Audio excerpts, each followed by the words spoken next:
काय साईड का नाही मारून घालायचं का? रेकॉर्डिंग झाली भाई. माझी हार्टबीट सांगतो एवढी वाढली आहे. 2 मिनिटं थांबतो भाई मी साईडला आता.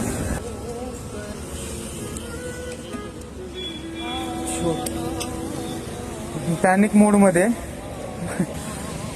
माझा हात कापतोय बघ.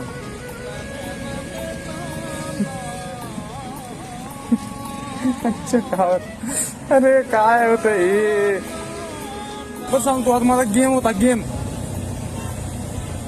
असं एवढं लागलं असतं ना भाई, एवढं घाण पडणार होतो ना मी. हे लेडीज लोकांना अरे यार सांग ना यार, तुम्हाला प्लीज तुम्हाला सांग नाही. तुम्ही इंडिकेटर देत जाऊ, मागं वाहन वगैरे बघत. तुम्ही हायवेला कसं काय डायरेक्ट क्रॉस करू शकता? तुम्ही हात जोडून तुम्हाला कृपया हात जोडून तुम्हाला एक मागणं, तुम्ही वळताना ना इंडिकेटर द्या बाबा. डायरेक्ट नका वळू तुम्ही.